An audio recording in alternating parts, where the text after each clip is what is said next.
வணக்கம் நண்பர்களே, நீங்கள் பார்த்து கொண்டு இருப்பது உங்கள் குங்குமம் ரிவ்யூ. சரி வாங்க வீடியோக்குள்ள போய் என்ன நடக்க போகுது அப்படின்னு சொல்லிட்டு பார்த்தீங்கன்னா, இந்த சாயில் டெஸ்ட் வேற லெவலில் நம்ம கௌதமுக்கு அப்ரூவல் வந்துருச்சுங்க. ஆனால் இந்த எஸ்எஸ்கேவுக்கு ஒரு பக்கம் வயிறு தக தக தக தகன்னு எரியுது. இதனால் என்ன பண்ணுறது ஏது பண்ணுறதுன்னு சொல்லிட்டு ஆயிரக்கணக்கான பிளான் பண்ண ஆரம்பிச்சிட்டாங்க. டே எஸ்எஸ்கே, உன்னால் ஒரு மசுரையும் பிடுங்க முடியாது அப்படின்ற மாதிரி நம்ம தலைவன் கௌதம வேற லெவலில் நிரூபிச்சிட்டாருங்க.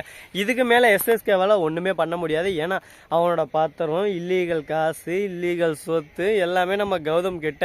இப்போ அவன் எதான வாழாட்டினா அடுத்த second income tax officer phone பண்ணி இந்த மாதிரி எல்லாத்தையும் கொடுத்துட்டு வர. அதுக்கப்புறம் வாழ்க்கையில் எந்த இடத்துக்குமே போக முடியாது. அடடா என்னடா இது, நம்ம நிலைமை இப்படி ஆகி போச்சு, சொலமுத்தா போச்சா அப்படின்ற மாதிரி தான் ஆயிரும். சரி, இதுக்கப்புறம் எஸ்எஸ்கே உட்காந்து ரூமில் உட்காந்து தலையை பிச்சுக்குன்னு ஒரு பக்கம் பிளான் பண்ணியிருக்காங்க. மறுபக்கம் எப்படியாவது நம்ம இலக்கியாவை அரெஸ்ட் பண்ணணும், இலக்கியாவை விடக்கூடாது அப்படின்னு சொல்லிட்டு ஒரு சதி திட்டம் தீட்டுன்னு இருக்காங்க.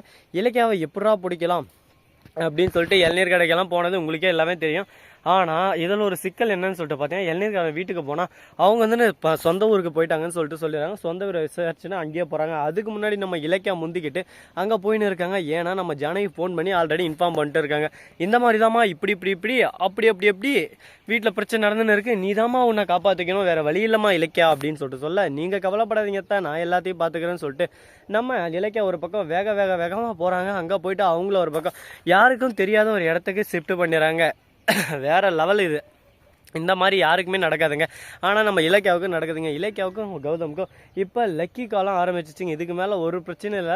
அது மட்டும் இல்லாமல் மறுபக்கம் என்ன நடக்குதுன்னு சொல்லிட்டு பார்த்தீங்கன்னா, அந்த போலீஸ் ஆஃபீஸர் இருக்காங்களா, அவங்க தனியாக போய் கௌதம் மீட் பண்ணி அவங்கக்கிட்ட ஒரு 50 லட்சத்தை கொடுத்து, இலக்கியாவே இதுக்கு மேலே நீங்கள் தொல்லையே பண்ணக்கூடாது, பைரவியும் அஞ்சலியும் வந்தால் அவங்க 2 பேரை பிடிச்சி நீங்கள் ஜெயிலில் போடுற மாதிரி ஒரு ஆக்ஷனை போடுங்க அப்படின்னு சொல்லிட்டு சொல்கிறாங்க. திரும்பவும் போகிறாங்க.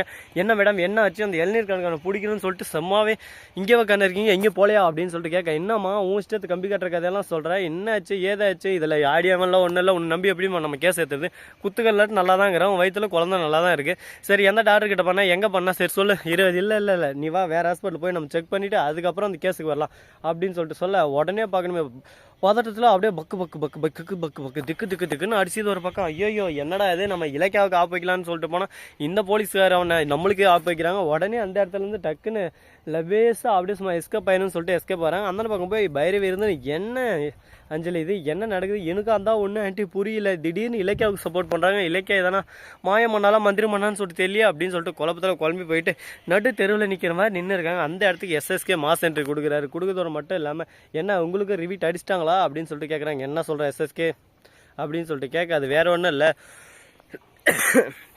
அந்த கௌதம் இருக்கான்ல, அவனும் இலக்கியாவும் சேர்ந்து என் சொத்தை எல்லாத்தையும் அபேஸ் பண்ணிட்டாங்க. அதை வச்சு தான் இப்போ ஆட்ட ஆடினு இருக்காங்க. அவங்க சரியான கேடு பில்லாக கில்லாடிறாங்க. இன்னது கௌதம் இந்த மாதிரியெல்லாம் பண்ண மாட்டான், இது எல்லாமே ஆன்டி அந்த இலக்கியாவோட ஐடியாவாக இருக்கும், இலக்கியா தான் இந்த மாதிரியெல்லாம் பண்ணுவா, அவள் தான் இப்படி பட்டவன் அப்படி இப்படின்னு சொல்லிட்டு இலக்கியாவை ஏற்றி விட ஆரம்பிக்கிறாங்க.